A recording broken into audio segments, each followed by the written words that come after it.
This is a very important aspect that when you look at, even when you look at the Gospels, when you look at the early church community, that it seems to me the big step that is taken, and I think it's a wrong step, is that to me Jesus of Nazareth preaches the kingdom of God. And the kingdom of God is found wherever people live in love, respect neighbour, don't be violent. When it's visiting and sharing and caring, I mean, the best articulation of that is, if you live in love, you live in God, God is here. So that's an everywhere notion of God, that everyone who lives in love lives in God. The Christian church very early shifted its gaze off that understanding to Jesus as the one who gained access to an elsewhere God.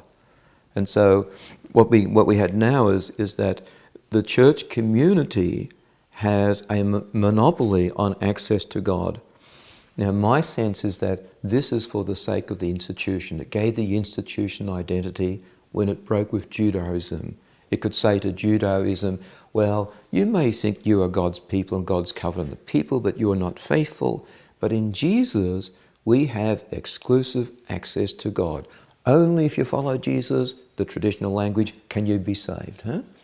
So that's a monopoly on access to God. Well, that theology then, and people who espouse that theology, and this is at the heart of Roman Catholicism still today, huh? The church is uniquely the pathway to God.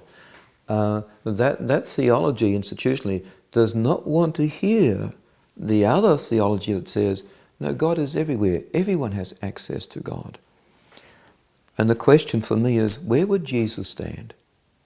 If Jesus were here today, would he say, oh no, only one group has access to God? Or would Jesus of Nazareth say, no, everyone, every human person who lives in love has access to the vine, and let them go into their hearts and reflect on their experience and name it for what it is. Your living in love is living in God, and God lives in you. And I think that was the initial Christian movement. It's got nothing to do whether you are Greek or whether you're Roman, whether you are Jew, whether you're male or female, or what culture or what religion, everyone. But the Christian church changed that within 60 years of Jesus dying.